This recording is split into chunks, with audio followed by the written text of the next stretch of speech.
Welcome to rhythm of learning. ഇന്നത്തെ ക്ലാസ്സിൽ നമ്മൾ പ്രീവിയസ് ഇയറിൽ ജീവശാസ്ത്രം അഥവാ ബയോളജിയുമായിട്ട് റിലേറ്റഡ് ആയിട്ട് PSC ചോദിച്ചിട്ടുള്ള ചോദ്യങ്ങളും അവയുടെ ഉത്തരങ്ങളുമാണ് പഠിക്കാനായിട്ട് പോകുന്നത്. അപ്പൊ ക്ലാസ്സിലേക്ക് കടന്നാലോ. ഫസ്റ്റ് ക്വസ്റ്റ്യൻ ഇതാണ്. നമ്മുടെ പിറ്റ്യൂട്ടറി ഗ്ലാൻഡ് ഉണ്ടല്ലോ, പിറ്റ്യൂട്ടറി ഗ്ലാൻഡ് അത് എവിടെയാ സ്ഥിതി ചെയ്യണേന്നാ ചോദിക്കണേ. പിറ്റ്യൂട്ടറി ഗ്ലാൻഡ് സ്ഥിതി ചെയ്യുന്ന ഭാഗം എവിടെയാണ്? അപ്പൊ എവിടെയാണ് പിറ്റ്യൂട്ടറി ഗ്ലാൻഡ്? പിറ്റ്യൂട്ടറി ഗ്ലാൻഡ് സ്ഥിതി ചെയ്യുന്നത് തലയിലാണ്. പിറ്റ്യൂട്ടറി ഗ്ലാൻഡ് സ്ഥിതി ചെയ്യുന്നത് ഏത് ഭാഗത്താണ്? തലയിലാണ് പിറ്റ്യൂട്ടറി ഗ്ലാൻഡ് സ്ഥിതി ചെയ്യുന്നത്. അടുത്ത ചോദ്യം എന്താണെങ്കിൽ, മനുഷ്യ ശരീരത്തിലെ ഏറ്റവും ഉറപ്പ് കൂടിയ അല്ലെങ്കിൽ കാഠിന്യം കൂടിയ ഭാഗം ഏതാണ്?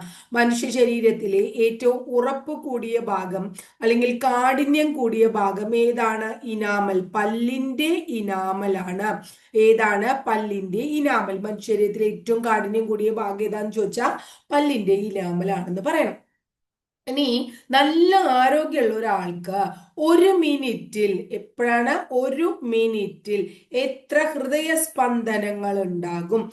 ആരോഗ്യവാനായിട്ടുള്ള ഒരാളുടെ ഒരു മിനിറ്റിലെ ഹൃദയസ്പന്ദനങ്ങളുടെ എണ്ണം എത്ര ഹൃദയസ്പന്ദനങ്ങൾ ഉണ്ടാകും? 72 ഹൃദയസ്പന്ദനങ്ങൾ ഉണ്ടാകും. ആരോഗ്യവാനായ ഒരു വ്യക്തിക്ക് ഒരു മിനിറ്റിൽ 72 ഹൃദയസ്പന്ദനങ്ങൾ ഉണ്ടാകും. ഇനി ഗർഭസ്ഥ ശിശുവില്, അടുത്ത ചോദ്യം, ഗർഭസ്ഥ ശിശുവിൽ ആദ്യം വളരുന്നത് ഏതാണ്?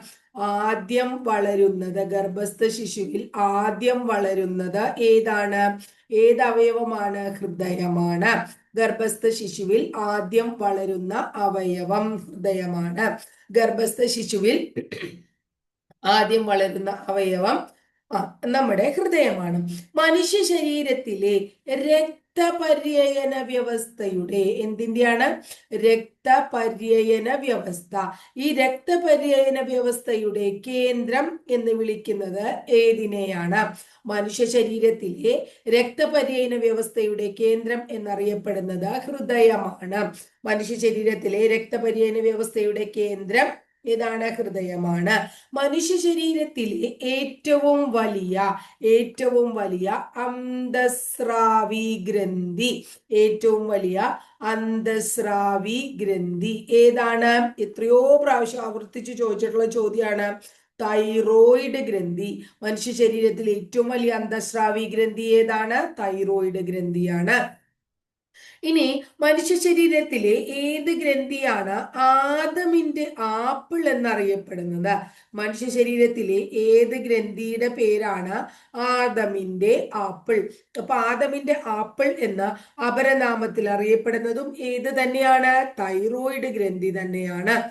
ഏതാണ്? തൈറോയിഡ് ഗ്രന്ഥി തന്നെയാണ്. ഇനി അടുത്തത്, ഊർജത്തിന്റെ കറൻസി എന്ന് അറിയപ്പെടുന്നത് ഏതാണ്? ഊർജത്തിന്റെ കറൻസി ഏതാണ്? ഊർജത്തിന്റെ കറൻസി. അപ്പൊ ഊർജത്തിന്റെ കറൻസി എന്നറിയപ്പെടുന്നത് ഏതിനെയാണ്? ATPയെ ആണ്. ഊർജത്തിന്റെ കറൻസി എന്നറിയപ്പെടുന്നത് ഏതിനെയാണ്? ATPയെ ആണ്. മനുഷ്യ ശരീരത്തിലെ ഏറ്റവും വലിയ ഗ്രന്ഥി ഏതാണ്? മനുഷ്യ ശരീരത്തിലെ ഏറ്റവും വലിയ ഗ്രന്ഥി കരളാണ്. അപ്പൊ നേരത്തെ നമ്മൾ പറഞ്ഞു മനുഷ്യ ശരീരത്തിലെ ഏറ്റവും വലിയ അന്തസ്രാവി ഗ്രന്ഥി ചോദിക്കാച്ചാ തൈറോയിഡ് ഗ്രന്ഥി. മനുഷ്യ ശരീരത്തിലെ ഏറ്റവും വലിയ ഗ്രന്ഥി ചോദിക്കുകയാണെങ്കിൽ കരള്. മനസ്സിലാവണല്ലോ. ഇനി അടുത്തത്, ശരീരത്തില് ധാരാളം വൈറ്റമിൻസ് എത്തുന്നുണ്ട് അല്ലെ. ഇപ്പൊ ശരീരത്തിലെത്തുന്ന വൈറ്റമിൻസ്, അതുപോലെ തന്നെ ധാതു ലവണങ്ങള്, ഏതാണ്? ധാതു ലവണങ്ങള്, അതുപോലെ തന്നെ ഇരുമ്പിന്റെ അംശം ഏതാണ്? അയണ്.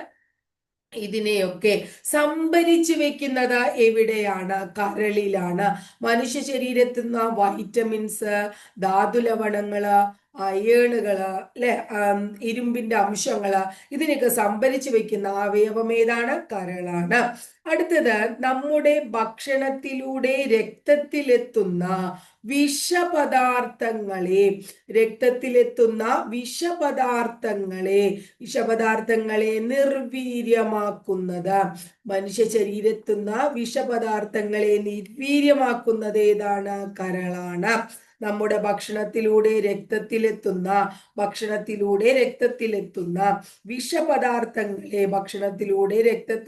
വിഷപദാർത്ഥങ്ങളെ നിർവീര്യമാക്കുന്നതും ഏതാണ്? കരളാണ്. ഇനി അടുത്തത്, മനുഷ്യ ശരീരത്തിൽ യൂറിയ നിർമ്മാണം നടക്കുന്നത് എവിടെ വെച്ചാണ്? യൂറിയ നിർമ്മാണം നടക്കുന്നത് കരളിൽ വെച്ചാണ്.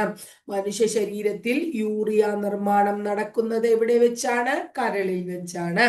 അടുത്തത്, മനുഷ്യ ശരീരത്തിലെ രാസ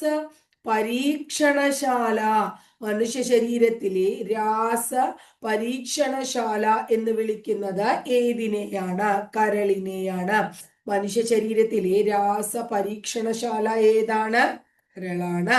മദ്യപാനത്തിന്റെ ദൂഷ്യവശം, മദ്യപാനം മൂലമുണ്ടാകുന്ന പ്രശ്നങ്ങൾ ഏറ്റവും കൂടുതൽ ബാധിക്കുന്നത് ഏതിനെയാണ്? കരളിനെയാണ്. മദ്യപാനം മൂലമുണ്ടാകുന്ന പ്രശ്നങ്ങൾ ഏറ്റവും കൂടുതൽ അനുഭവിക്കുന്ന അവയവം കരളാണ്. ഒരു സമയം നമുക്ക് രക്തം എത്രമാത്രം ദാനം ചെയ്യാം? ഒരു സമയം ദാനം ചെയ്യാവുന്ന രക്തത്തിന്റെ അളവ് എത്രമാത്രമാണ്? 300 ml ആണ്.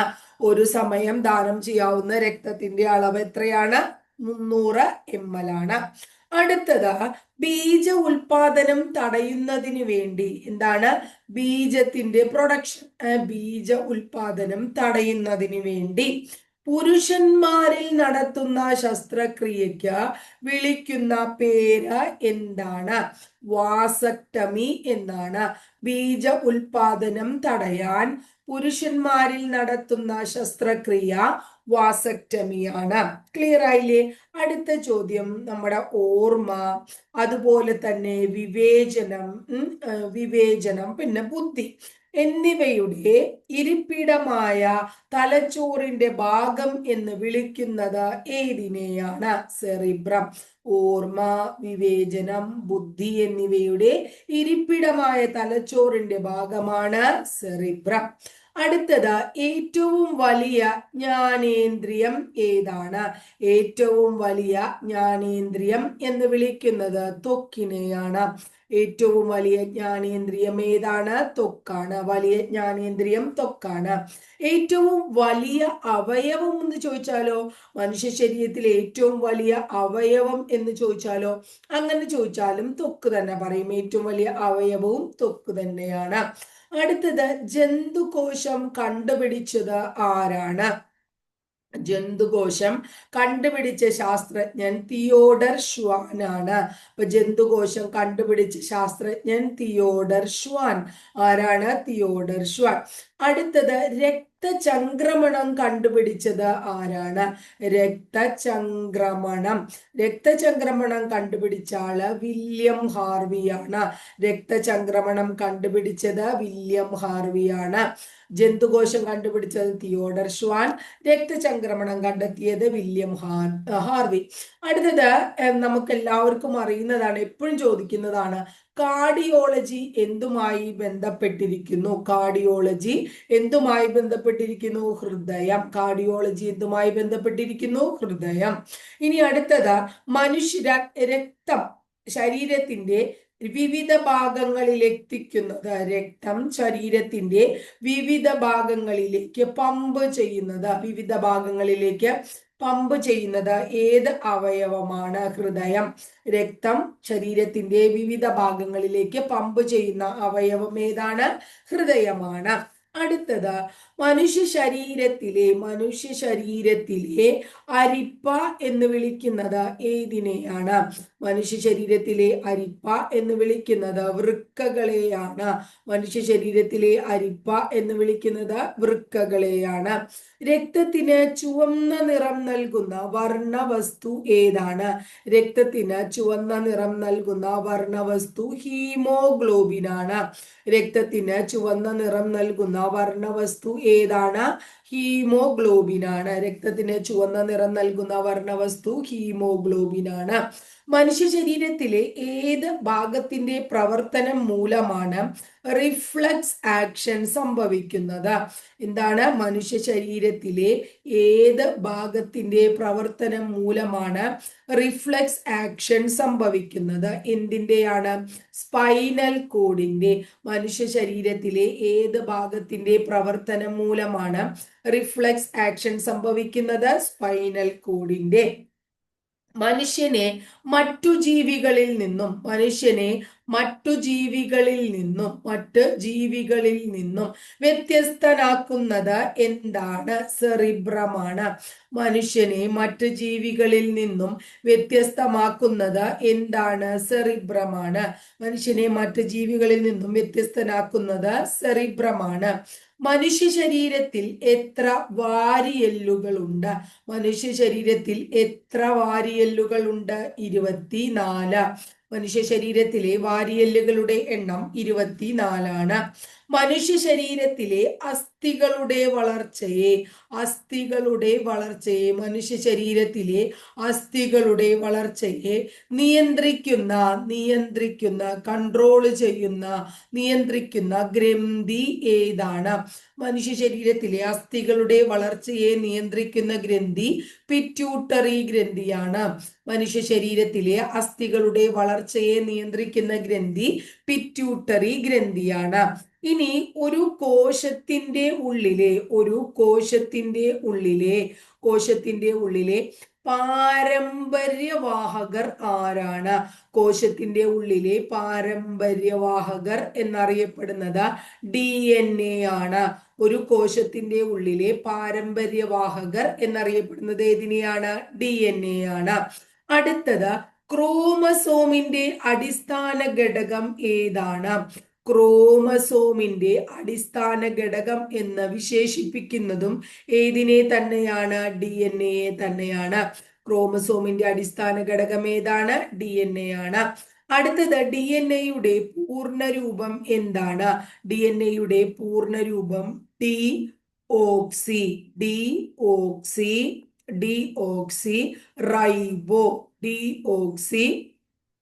റൈബോ ന്യൂക്ലിക് ആസിഡ് എന്നാണ്. ഡിയോക്സി റൈബോ ന്യൂക്ലിക് ആസിഡ് എന്നതാണ് DNA-യുടെ പൂർണ്ണരൂപം. ഡിയോക്സി റൈബോ ന്യൂക്ലിക് ആസിഡ് എന്നതാണ് DNA-യുടെ പൂർണ്ണരൂപം. ഇനി മനുഷ്യനില് ബീജങ്ങൾ ഉൽപ്പാദിപ്പിക്കുന്നത് ഏത് അവയവത്തിലാണ്? ബീജങ്ങൾ ഉൽപ്പാദിപ്പിക്കുന്ന അവയവം വൃഷണങ്ങളാണ്. മനുഷ്യ ശരീരത്തിൽ ബീജങ്ങൾ ഉൽപ്പാദിപ്പിക്കുന്നത് ഏത് അവയവത്തിലാണ്? വൃഷണങ്ങളിലാണ്. അടുത്തത് പോഡിയാട്രി. എന്താണ് പോഡിയാട്രി? ഏത് അവയവത്തെ കുറിച്ചുള്ള ചികിത്സാ വിഭാഗമാണ്? പാദം. പോഡിയാട്രി ഏത് അവയവത്തെ കുറിച്ചുള്ള ചികിത്സാ വിഭാഗമാണ്? ഏതാണ് പോഡിയാട്രി? ഏത് അവയവത്തെ കുറിച്ചുള്ള ചികിത്സാ വിഭാഗമാണ്? പാദം. അടുത്തത് ത്വക്കിന് നിറം നൽകുന്നത് എന്താണ്? മെലാനിനാണ്. എന്താണ് ത്വക്കിന് നിറം നൽകുന്നത്? മെലാനിൻ. ത്വക്കിന് നിറം നൽകുന്നത് മെലാനിനാണ്. അടുത്തത് ഉമിനീരിൽ അടങ്ങിയിരിക്കുന്ന എൻസൈം ഏതാണ്? ഉമിനീരിൽ അടങ്ങിയിരിക്കുന്ന എൻസൈം ടയലിനാണ്. ഉമിനീരിൽ അടങ്ങിയിരിക്കുന്ന എൻസൈം ടയലിനാണ്. മനുഷ്യ ശരീരത്തിൽ ഏറ്റവും കൂടുതലുള്ള ഭക്ഷണ ഘടകം ഏതാണ്? മനുഷ്യ ശരീരത്തിൽ ഏറ്റവും കൂടുതലുള്ള ഭക്ഷണ ഘടകം ജലമാണ്. മനുഷ്യ ശരീരത്തിൽ ഏറ്റവും കൂടുതലുള്ള ഭക്ഷണ ഘടകം ഏതാണ്? ജലമാണ്. അടുത്തത് മനുഷ്യ ശരീരത്തിൽ ഏറ്റവും കൂടുതലുള്ള ലോഹം ഏതാണ്? മനുഷ്യ ശരീരത്തിൽ ഏറ്റവും കൂടുതലുള്ള ലോഹം കാൽസ്യമാണ്. മനുഷ്യ ശരീരത്തിൽ ഏറ്റവും കൂടുതലുള്ള ലോഹം കാൽസ്യമാണ്. അടുത്തത് ഹീമോസൈറ്റോമീറ്റർ.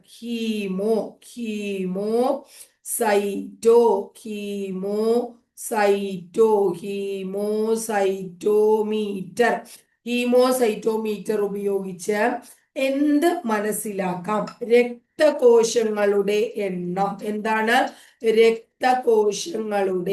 രക്തകോശങ്ങളുടെ എണ്ണം മനസ്സിലാക്കാനാണ്. രക്തകോശങ്ങളുടെ എണ്ണം മനസ്സിലാക്കാൻ ഹീമോസൈറ്റോമീറ്റർ ഉപയോഗിക്കുന്നു. ഹീമോസൈറ്റോമീറ്റർ എന്തിനുപയോഗിക്കുന്നു? രക്തകോശങ്ങളുടെ എണ്ണം മനസ്സിലാക്കാൻ. മനുഷ്യനേത്രത്തിലെ, അതായത് നമ്മുടെ കണ്ണിലെ മനുഷ്യനേത്രത്തിലെ ലെൻസ് ഏതാണ്? മനുഷ്യനേത്രത്തിലെ ലെൻസ് ബൈ കോൺവെക്സ് ലെൻസ് ആണ്. മനുഷ്യനേത്രത്തിലെ ലെൻസ് ബൈ കോൺവെക്സ് ലെൻസ് ആണ്. മനുഷ്യനേത്രത്തിലെ ലെൻസ് ഏതാണ്? ബൈ കോൺവെക്സ് ലെൻസ് ആണ്. അടുത്തത് DNA finger printing technology. DNA finger printing technology. DNA finger printing technology. DNA fingerprinting ടെക്നോളജിയുടെ ഉപജ്ഞാതാവ് ആരാണ്? DNA ഫിംഗർ പ്രിന്റിംഗ് ടെക്നോളജിയുടെ ഉപജ്ഞാതാവ് അലക്സ് ജെഫ്രി ആണ്. ആരാണ്? Alex Jeffrey. DNA fingerprinting ടെക്നോളജിയുടെ ഉപജ്ഞാതാവ് അലക്സ് ജെഫ്രി ആണ്. ആരാണ്? Alex Jeffrey. അടുത്തത് ശരീരത്തിലെ ഏത് ഗ്രന്ഥിയുടെ പ്രവർത്തനത്തിന് തകരാറ് സംഭവിക്കുമ്പോഴാണ്? ഏത് ഗ്രന്ഥിയുടെ പ്രവർത്തനത്തിന് തകരാറ് സംഭവിക്കുമ്പോഴാണ് ഇൻസുലിൻ കുത്തിവെക്കുന്നത്? എന്താണ് ഇൻസുലിൻ കുത്തിവെക്കുന്നത്?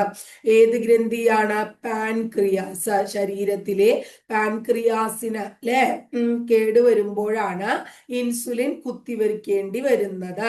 അടുത്തത് ഇൻസുലിൻ ഉൽപ്പാദിപ്പിക്കുന്നത് ഏത് ഗ്രന്ഥിയാണ്? ഇൻസുലിൻ ഉൽപ്പാദിപ്പിക്കുന്നത് ഏത് ഗ്രന്ഥിയാണ്? ആഗ്നേയ ഗ്രന്ഥിയാണ്. ഇൻസുലിൻ ഉൽപ്പാദിപ്പിക്കുന്ന ഗ്രന്ഥി ഏതാണ്? ആഗ്നേയ ഗ്രന്ഥിയാണ്. അടുത്തത് ഈസ്റ്റ് എങ്ങനെയുള്ള ജീവിക്ക് ഉദാഹരണമാണ്? ഈസ്റ്റ് ഒരു ഏകകോശ ജീവിയാണ്.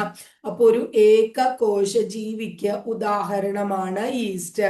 ഒരു ഏകകോശ ജീവിക്ക് ഉദാഹരണമാണ് ഈസ്റ്റ്.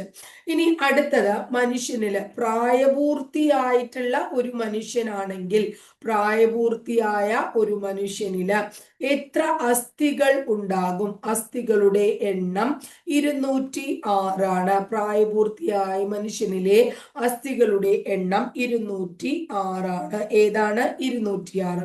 ഏത് അവയവത്തിന് കേട് വന്നാലാണ് നമ്മൾ ഡയാലിസിസ് നടത്തുക? ഏത് അവയവത്തിനാണ്? വൃക്ക. ഏത് അവയവത്തിന് കേട് വരുമ്പോഴാണ് ഡയാലിസിസ് നടക്കുക? വൃക്ക അല്ലെ. ഇനി അടുത്തത് ഹെപ്പറ്റോളജി. ഹെപ്പറ്റോളജി ഏത് വിഷയവുമായി ബന്ധപ്പെട്ടിരിക്കുന്നു? ഹെപ്പറ്റോളജി എന്തിനെ കുറിച്ചുള്ള പഠനമാണ് എന്നും വേണമെങ്കിൽ ചോദിക്കാം. കരളാണ്. ഹെപ്പറ്റോളജി എന്താണ്? കരളാണ്. കണ്ണിന് വളരെയധികം സുഖം നൽകുന്ന നിറം ഏതാണ്? മഞ്ഞയാണ്. കണ്ണിന് സുഖം നൽകുന്ന നിറം ഏതാണ്? മഞ്ഞയാണ്. അടുത്തത് കോശം കണ്ടുപിടിച്ചത് ആരാണ്? കോശം കണ്ടുപിടിച്ചത് റോബർട്ട് ഹുക്കാണ്.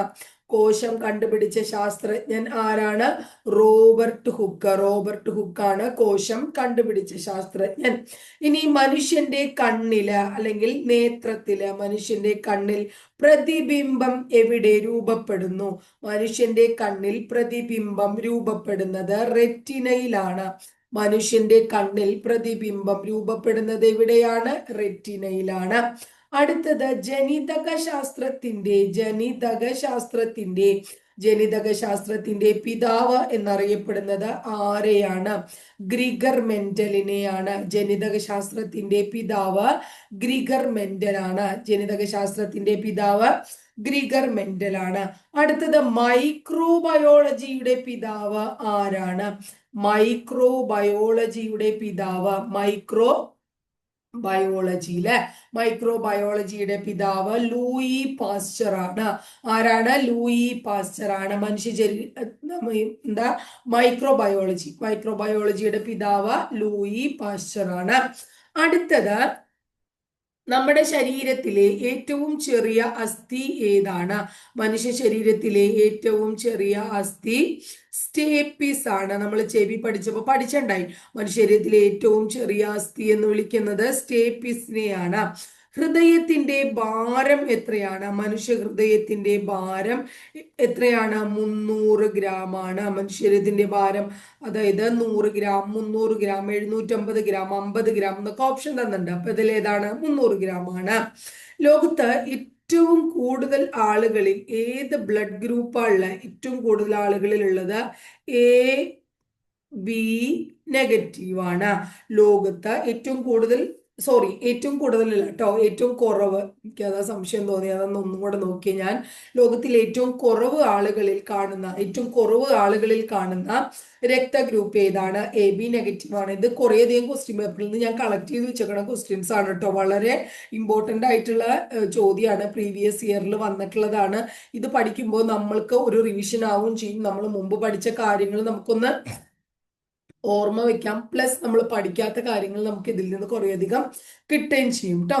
ഇനി അടുത്തത് അരുണ രക്താണുക്കളുടെ റെഡ് ബ്ലഡ് സെല്ല് നമ്മൾ പഠിച്ചിട്ടുണ്ട് അല്ലെ, RBC.